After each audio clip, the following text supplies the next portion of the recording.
Welcome to Federal Hill in the great city of Baltimore, where we are recognizing today on June 14th the 240th anniversary of a great American tradition and institution, Flag Day. And I'm so glad that you are all able to be here. I want to recognize a few people who are working every day to serve us, citizens of Baltimore and people in the state of Maryland. We're very happy today to have Mayor Pugh with us, Governor O'Malley, who's going to join us shortly, Governor O'Malley, Councilman Costello, Senator Ferguson, Delegates Learman and Lewis. I'm Rufus Lusk, and I'm the MC on behalf of South Harbor Renaissance and the Federal Hill Neighborhood Association, the two sponsoring groups. We are very committed to this park. We love the park. We've been improving the park with the help of the city over the last few years, a number of very generous citizens, and we're excited. We're excited about how beautiful this place is and how many people like to recreate here morning, noon, and night. I'm also very pleased today that starting off the ceremony, we had the Digital Harbor High School Marching Band.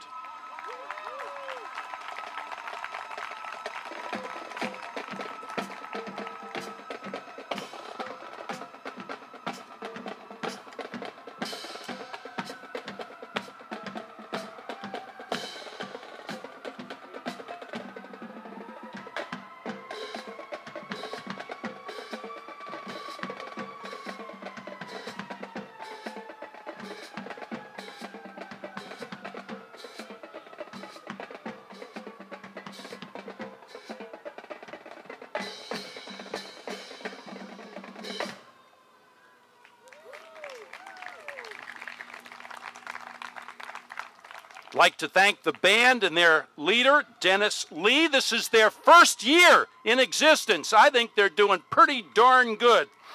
So the Tuskegee Marching Band better watch out. Here comes Digital. I want to recognize the principal of Digital. Principal Mobley is here, as are assistant principals Smith and Bowden. We're very proud in this neighborhood of our local high school. And I want to give a little shout out in a couple of words to Digital Harbor. It just had its 12th commencement on June 4th. 234 students received diplomas. These graduates will be going to 80 different colleges. The class netted over $2.8 million in scholarship money.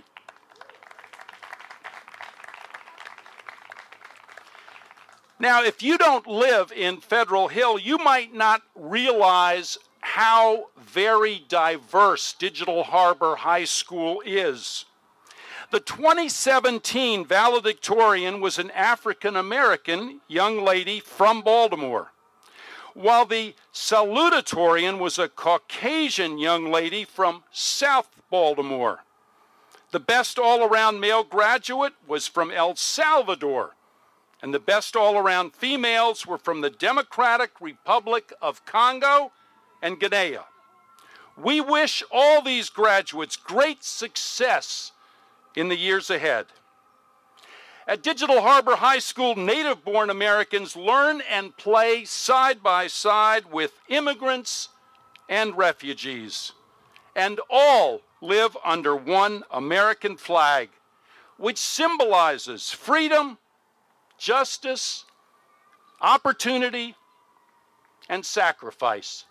And it is that flag and these values that we have gathered together to honor this afternoon. So at this point, I would ask you please to stand up and face the flag and join with me in the Pledge of Allegiance. I pledge allegiance to the flag of the United States of America and to the republic for which it stands, one nation, under God, indivisible, with liberty and justice for all. Thank you. Please sit down. And at this point, I want to ask Ship's Company to come up and lead us in song, led by Myron Peterson. Ship's Company.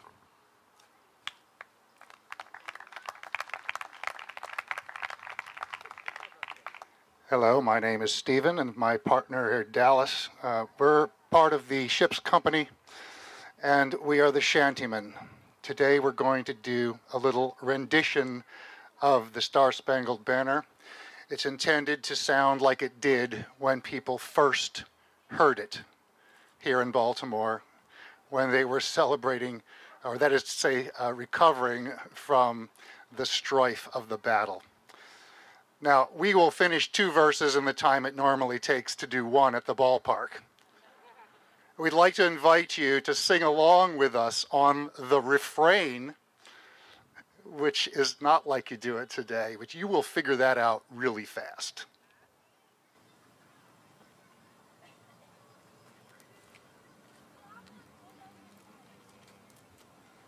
Oh, say, can you see by the dawn's early light what so proudly we hail at the twilight's last gleaming, whose broad stripes and bright stars through the perilous fight o'er the ramparts we watched were so gallantly streaming, and the rocket's red glare, the bombs bursting in air, gave proof through the night that our flag was still there.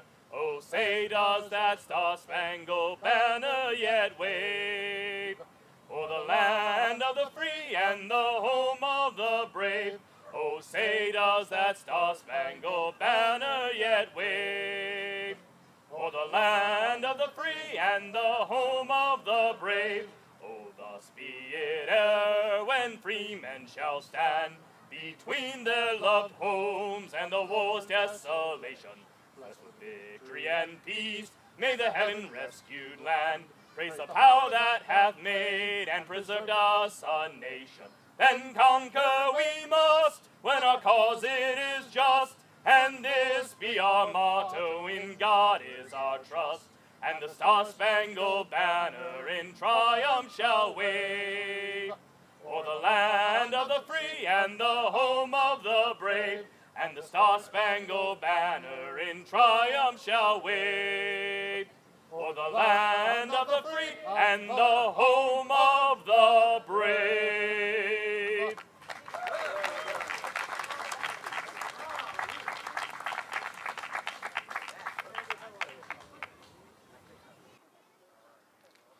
Ship's Company, thank you so much for being here and that spirited rendition. You never heard it sung like that before, have you? That's pretty fantastic.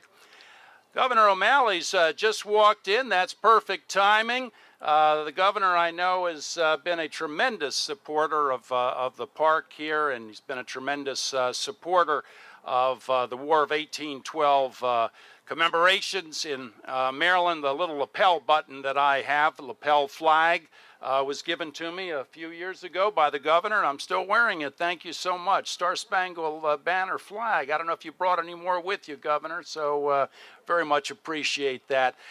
Today, I'm going to ask one of our co-founders of South Harbor Renaissance, he and his wife, Ann and Sandy Apgar. I'm going to ask Sandy Apgar to please introduce the governor. Sandy?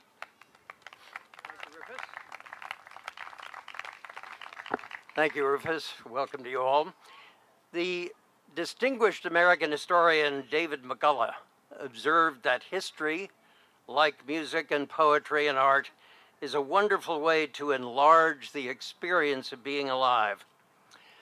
I'm honored to introduce the 61st Governor of Maryland and 47th Mayor of Baltimore, Martin O'Malley.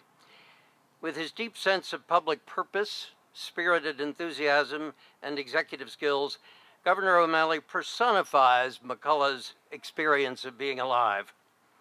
Rather than reciting his credentials, which you can read, I'd like to highlight Governor O'Malley's singular contributions to this unique park.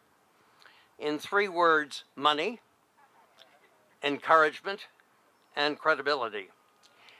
We in SHR, as Rufus has explained, are strategists, we're catalysts for change, but we're not financiers or operators, and we can only be as effective as the community leaders, neighbors, and others who support us. As governor, Mr. O'Malley personally recognized the importance of this public-private partnership, endorsed our vision, directed state resources to support it, enabled us to enlist city leaders and staff, and encouraged private, corporate, and foundation interest. The results of this partnership are before you here.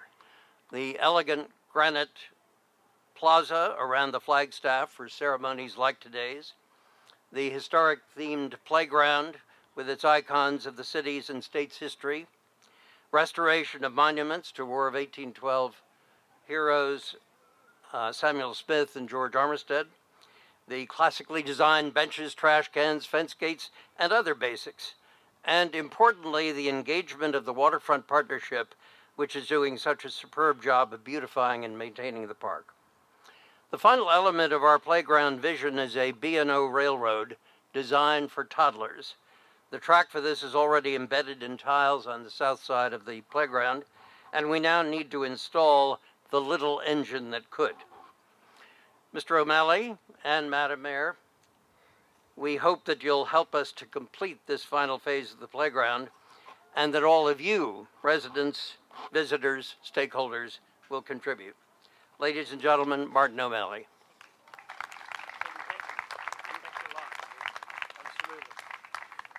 Sandy, thank you very, very much. And thank you all for the stewardship, the care, the love that you show for this very sacred place in our city. I want to acknowledge and thank the leadership of Mayor Pugh and also our delegates, Lewis and Delegate Brooke Lehrman and Senator Ferguson and Councilman Costello and really all of you. This is one of the great public spaces in all of the United States of America.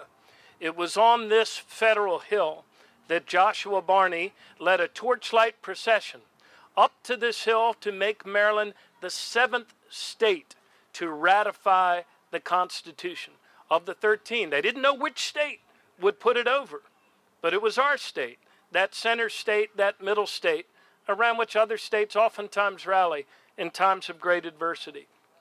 This is Flag Day, and it's celebrated, of course, all over the United States of America. But we here in Baltimore pride ourselves on the particular role that we have played in forming not only the stars and stripes, but also the character and the threads that hold her together. It was here that the Star-Spangled Banner was sewn together, not very far from this spot, by black and white hands, hands of freedom, hands of bondage. And the threads that held that flag together then, the red, white, and blue, the threads are the same threads that hold us together now.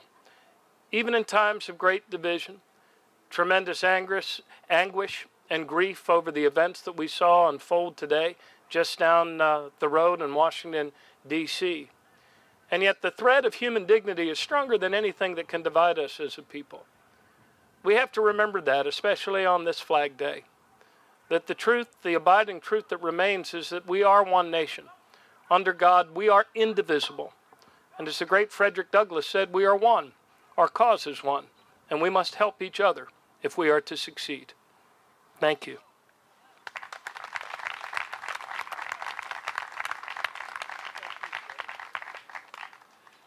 Thank you so much, Governor O'Malley. And hearing your words makes me yearn mightily for your return in public life.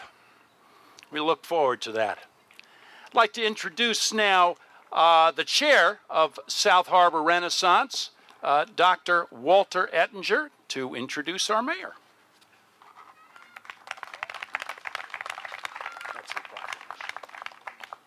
Good afternoon, everybody. It's my honor and privilege to introduce the 50th mayor of Baltimore City, Catherine Pugh. I want to say a few things about her.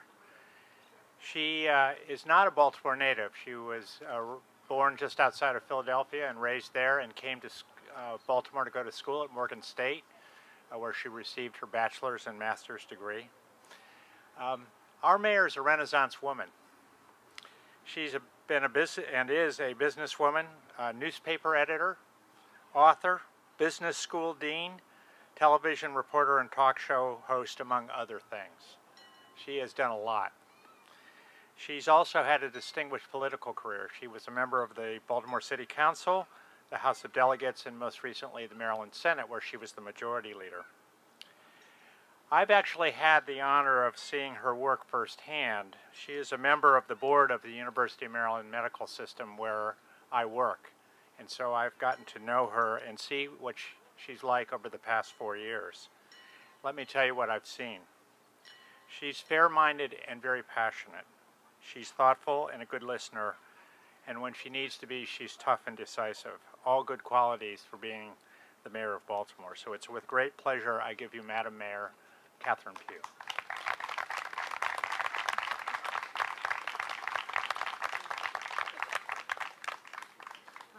Let me first say to the 47th mayor of Baltimore City and the 61st governor of Maryland, what an honor it was for me to have served in the city council for 5 years. And he will tell you that on Mondays at 4 p.m., he would say, "Council people, if you've got ideas, come see me." And every single Monday, I was there. And it was a joy to have served you in the state senate, and it's indeed an honor to have you with us this afternoon. And to my colleague, Senator Ferguson, who I worked so closely with for the years that he's been in the Senate, and to Brooke Learman, delegate, who has really paved the path of leadership in Annapolis, and to our newest delegate, Robin Lewis. Thank you so much for being here. And there's our president of the City Council, Mr. Jack Young. It is a joy to serve with these individuals because, as I say to Baltimore, we always are together and better when we collaborate. And I was thinking as I was looking at that big flag up there, oh, say if you could just see the view of Baltimore from here. What a beautiful park. What a beautiful city. And what beautiful people. How honored I am to be with you here this afternoon to celebrate Flag Day. And as our governor, mayor has said, being celebrated all over this nation. How proud we are of the diversity that exists here today. And this is a reminder of our freedom and this country's need for more justice for all of us. But what we know in Baltimore is that in spite of our problems, in spite of our challenges, we working together are symbolic of what a great city of people can be. And so I say to all of us, and my councilman, Eric Costello, don't think I forgot you, who worked so diligently on behalf of the citizens of Baltimore, I am pleased to be a part of a body of people who understands what collaboration is all about. I wanted to take a moment to thank the Harbor Renaissance, for the South Harbor Renaissance, for the tremendous effort you have invested in making this celebration really great here in Baltimore. This is part of the bedrock of America's tradition, and tonight's hallmarks the patriotism that is essential for part of local heritage. It is befitting that we host this event here atop Federal Hill. And every time I come up here, I think about that house over there on that corner that I always wanted to live in. How beautiful. But so many great things have happened here, in spite of the War of 1812, where, as the governor said, we stood up. Maryland showed what a state could be about and what a city's tenacity and strength could make happen. On behalf of the citizens of Baltimore, I proudly proclaim today Flag Day in Baltimore and commemorate Old Glory's adoption as a symbol of national identity. This is a glorious Flag Day to all. I look forward to growing this tradition year after year after year.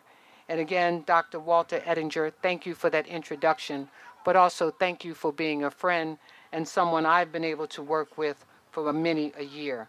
I know that we all can work together and that we will continue to work together on behalf of the young people of our city, on behalf of the seniors in our city, on behalf of all of those who occupy our city, whether you are a business, a resident, or a visitor. Thank you all for joining us this afternoon. God bless you all.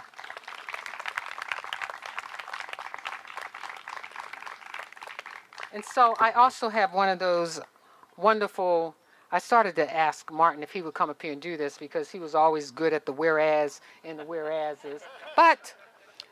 And I'm not really big on the whereases, but what I do want to know, let you all know that we do proclaim today Flag Day at Federal Hill Park. And so I will read the whereases for the first time because I never read them. Whereas people across America celebrate Flag Day on June 14th each year to honor the United States flag and to commemorate the flag's adoption. And so you all can do the whereas.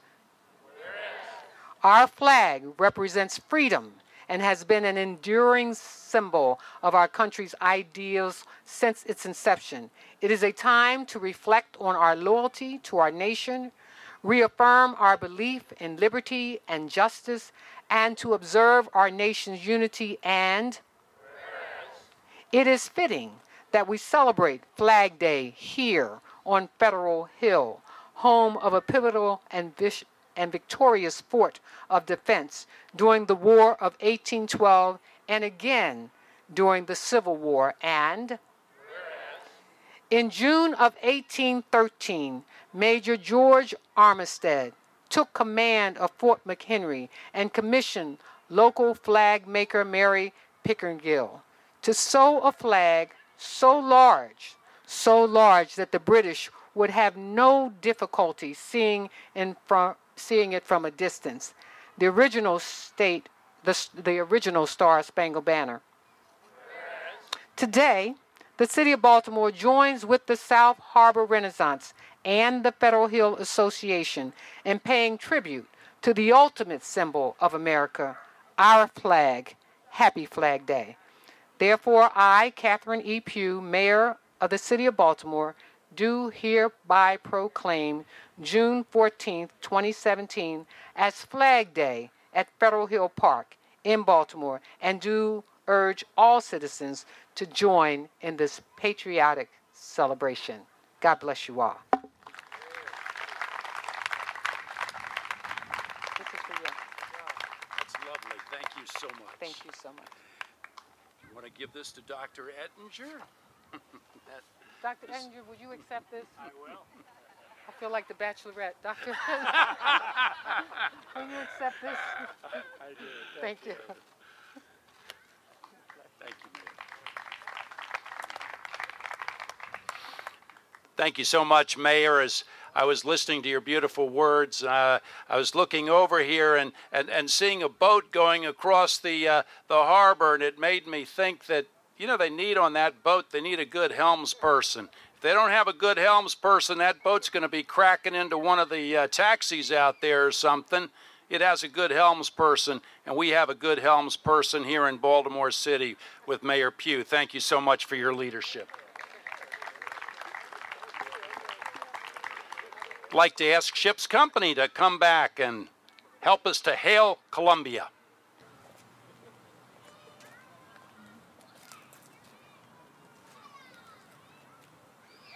Hail Columbia, happy land. Hail, ye heroes, heaven-born band, who fought and bled in freedom's cause, who fought and bled in freedom's cause. And when the storm of war was gone, enjoyed the peace your valor won. Let independence be our boast, ever mindful what it cost, ever grateful for the prize. Let its altar reach the sky. Firm united let us be, rallying round our liberty. As a band of brothers join, peace and safety we shall find. Immortal patriots, rise once more. Defend your rights, defend your shore. Let no rude foe with impious hand, let no rude foe with impious hand invade the shrine where sacred lives of toil and blood the well-earned prize.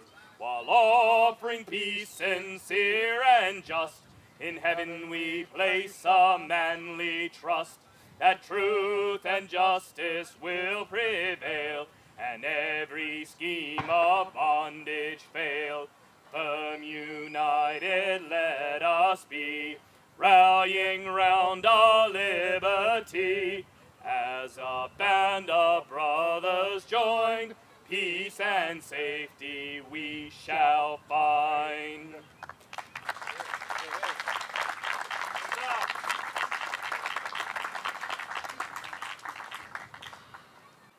Huzzah! Thank you so much for being here, Ship's Company. You know, if you come here frequently to the park, you may just sort of wander around and you know that there's a statue up here and it looks like a man and he's looking out and there's a bunch of words and some of them you can even read. It's getting a little bit old. It just got touched up a little bit, but maybe you've been wondering, you want to know more about who is that person and why did the citizens of Baltimore put up a statue to him? He must be very important. Well, at this point, I'm going to ask the authors of Sam Smith's Star-Spangled Hero to please come forward, Mark D. Simone and Robert Dudley, and give us a little peek into this man. Thank you. Thank you. Governor O'Malley, Mayor Pugh, dignitaries, guests, fellow Americans. My name is Robert Dudley. I'm one of the co-authors of this biography of Sam Smith, whose statue we're gathered around today. And because of that, it gives me great pleasure to introduce my co-author on this very special patriotic occasion and at this picturesque location. Let me get my glasses here. Our speaker, Dr. Mark D. Simone, has blessed so many people with his long and distinguished career as a professor and a man of singular learning. He is a true Baltimorean, born and bred. Some of you may already know Professor D. Simone for his decades of professional service to the greater Baltimore region, the state of Maryland, and to our nation at large. He has consulted to the White House, and he is a survivor of the attack on America at the Pentagon on 9/11/2001. Today, Mark serves the city as Director of Training and Education for the Baltimore Mayor's Office of Emergency Management and Public Safety. Please join me now in welcoming to the podium Baltimore's own, my friend and co-author, Professor Mark D. Simone.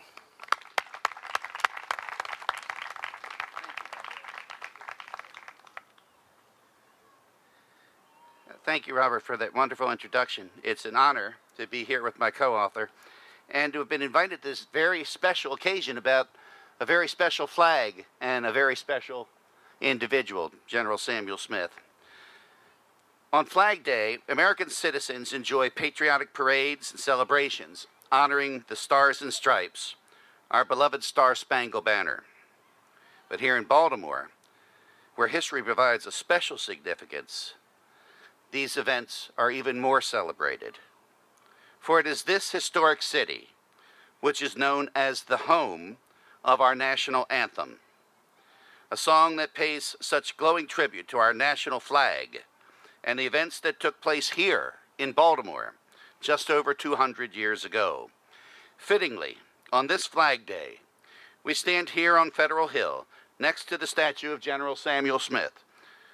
We recall the leadership of one of America's great patriotic figures, a man who loved our flag, a true star-spangled hero, a man who not only saved Baltimore, but a man whose efforts made our national anthem possible, a man who helped save America and preserve our national independence. As a young man, Sam Smith was a hero of the American Revolutionary War. He served in the Continental Army as part of the Baltimore Regiment, the famed Old Maryland Line.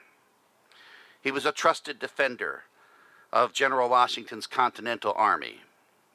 At age 25, Lieutenant Colonel Sam Smith demonstrated an extraordinary level of courage that earned him the equivalent of today's Congressional Medal of Honor, and was presented with a special ceremonial Sword of Valor, for which he was recommended personally by General George Washington himself. This was one of only 15 such presentation swords issued by the Continental Congress for the heroic actions that he engaged in during the American Revolutionary War. That experience would prepare Sam Smith for future events here in his beloved Baltimore. Now I want you to fast forward 40 years after the American Revolution. He's no longer in his 20s. And it's September of 1814, that fateful year. And just shortly after the burning of our nation's capital, a lot of people don't know that our Capitol building was burnt to the ground. Our White House, the presidential mansion, burned to the ground. And so in this time of great tumult, the nation needed a hero. And so, who else to lead the well-planned defense of Baltimore but the then 62-year-old United States Senator and Major General Samuel Smith. Smith was Commander-in-Chief over all American forces here during that now famous Battle of Baltimore. He became the inspirational leader for all the American defenders. There were over 25,000 combatants, the largest single military confrontation in the entire War of 1812, here in the city of Baltimore. You know, in Baltimore, we name our streets after heroes, not after letters of the alphabet or numbers. We name them after war heroes, and many of them from the great Battle of Baltimore. It is precisely here in Baltimore that the ultimate outcome of this Second War of Independence, the fate of our nation, was decided here in Baltimore. Notably, Smith was wearing his Sword of Valor as he gallantly rode from Fort McHenry to Mayor Johnson's house on Front Street, and then on to Hampstead Hill, which is now, we know it as Patterson Park, near where the pagoda is today. From the splendid view here on Federal Hill, in those days, as today, you could have gazed across the bustling harbor to observe Smith and Buchanan's Wharf, right there where Pier 6 is today. This was where Smith had a successful shipping business, and had made him one of the most successful and prominent businessmen of this thriving city. At that time, Baltimore was the third largest city in the United States of America, with a population of 50,000 inhabitants. This is where the frigate Constellation was built, as well as the famous Baltimore schooner ships known as the Baltimore Clippers. These fast-sailing ships caused the British press in London to describe Baltimore as a nest of pirates and called for the city's conflagration and total destruction. Baltimore had become a big target. From here atop Federal Hill, you could also see Smith's townhouse, which was located on Water Street, where his wife Margaret lived with the Smith children. Located just a few miles outside of town in those days was Smith's lovely country estate named Montebello, located today where the Alameda and 30th Streets are, near there. From here atop Federal Hill, you can also see Mary's Pickersgill's house, which was also mentioned earlier. Today we call it the Flag House. The previous summer, she had completed sewing the largest flag in America under a government contract applauded by Maryland's sitting United States Senator and Major General Samuel Smith. It was 30 feet by 42 feet and is proudly displayed in the Smithsonian Institution today. This is our original Star-Spangled Banner, of which this 15-star flag is a replica. Following the infamous 25-hour bombardment of the British Navy, the early morning raising of the grand flag over Fort McHenry became the ultimate visual proof that Baltimore had survived the attack. The Republic was saved. Such a valiant moment in American history was forever immortalized when it was described in a poem by a Maryland lawyer named Francis Scott Key. He recorded his emotional reflections of that pivotal Battle of Baltimore in 4 short stanzas, turned into an anthem, and then soon to become famous, first publicly sung here, by the way, in Baltimore, at the Holiday Street Theater, which is directly across the street from the present City Hall, where War Memorial Plaza is today. Here are just a few stirring sentiments from the 3rd stanza, which speak of our beloved flag. Now it catches the gleam of the morning's first beam, in full glory reflected, now shines in the stream. 'Tis the star-spangled banner, oh long may it wave, o'er the land of the free and the home of the brave. By age 80, Sam Smith had served 40 consecutive years in the United States Congress, the most by far of any statesman during the early republic. When he finally retired from national service, the old patriot returned to Baltimore to enjoy his grandchildren and his sunset years. Dramatically, though, at age 83, like Cincinnatus of old, in response to a major riot here in Baltimore. Imagine that, a riot in Baltimore. Can you imagine that? So here it is, he's 83 years old. Sam Smith sees his beloved Baltimore burning to the ground with looting. The mayor of Baltimore has unceremoniously resigned and fled amid the unrest. They wanted to tar and feather him and run him out of town on a rail. So the old general, he left his townhouse, he grabbed a flag, he walked up Baltimore Street, he made a right heading north on Calvert, and stopped at the Moore Memorial that celebrates the Battle of Baltimore, the Battle Monument. And he starts waving the flag. Now, at this point, all of the law-abiding citizens of Baltimore grabbed their arms and followed the old general.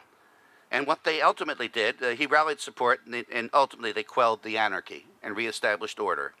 As a result, General Smith, in his retirement, age 83, was acclaimed and automatically installed thereafter as the 9th mayor of this great city. He went on to serve with distinction over the next 3 years, and his portrait still proudly hangs in the council chambers of City Hall to this day. At the age of 86, Sam Smith died peacefully here in Baltimore. His funeral was the largest this city has ever seen before or since. Even the President of the United States attended his funeral. Smith's coffin slowly made its way up here to Federal Hill, where the signal gun was fired at this spot in his honor. All flags on the ships and in the harbor were lowered to half-mast from sunrise to sunset, including the American flag flying here on Federal Hill. Late that afternoon, Sam Smith's body was finally laid to rest at the old Westminster Burial Grounds. Today, as grateful Americans, we pause from our busy lives to honor our nation's glorious flag with its bright stars and bold stripes. As we stand next to this impressive statue, we also pause to remember the exemplary life of a true Baltimorean, General Samuel Smith, a great American who loved our flag, who served beneath its stars and stripes his entire life, and who never ceased to wave this banner high. In closing on this glorious Flag Day of 2017, be assured that Baltimore's own Sam Smith would be so happy and so proud of us here today, seeing that 240 years since the very first American Flag Day, our nation's star-spangled banner in triumph still waves right here in Baltimore on Federal Hill over the land of the free and the home of the brave. Thank you.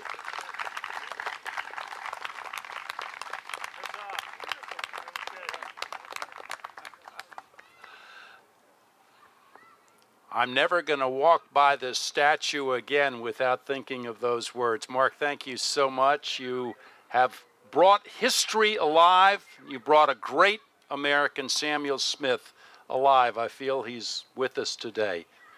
Thank you so much. I want to bring back Ship's Company, North Point.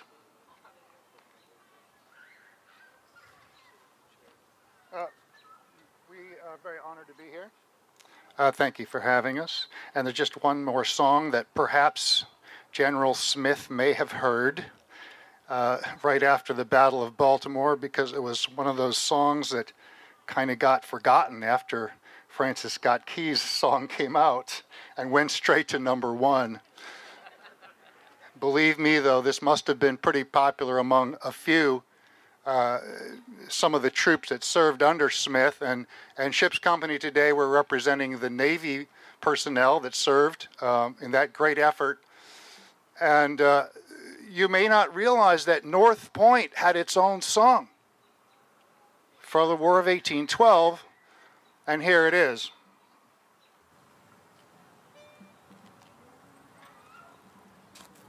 From a broadside.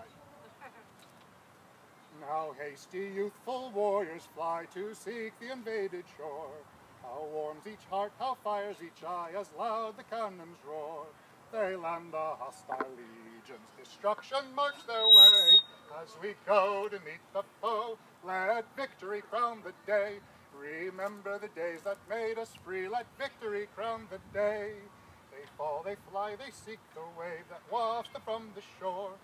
Haste, pursue, let nothing save, quick let the cannons roar. Now from the battle's rage returned, wife and children throng the way, and with smiles for our toils hail victory's happy day, while songs of joy and mirth resound for victory's glorious day. Then warriors on shore be brave, your wives and homes defend. These precious boons be true to save, and hearts and sinews bend. Just think upon your father's fame, for glory mark their way, and this foe aim the blow, but victory crown the day. Then emulate those deeds of yore, let victory crown the day. North Point.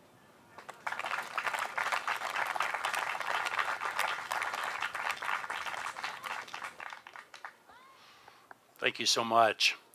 Governor O'Malley is quite a teacher of history, and he helped me to understand that that battle in Washington, the Battle of Bladensburg, was only the first chapter, and we need to remember the second chapter, and they're really linked together in the Battle of North Point and the ultimate American victory. It all goes together. It's part and parcel of the whole story, part of the great story of our history as Americans. I'd like to thank everybody for coming here this afternoon. I'd like to thank all of our speakers and elected officials. I'd also like to recognize just briefly the two different groups, the Federal Hill Neighborhood Association, which is the president, Beth Whitmer, is here. It's a wonderful, wonderful group. They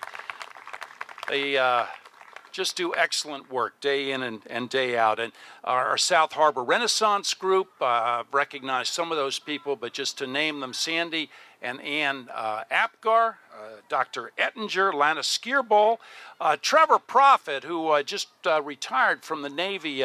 He still had a little Navy in him, and he volunteered to be my wingman for this, and I'm very appreciative to Trevor. And see, Lana Skierball and Maggie Kennedy, and we have a wonderful board. Thank you very much, SHR board. And in conclusion, I'd like to go back to the Digital Harbor High School marching band. Drum us out of here.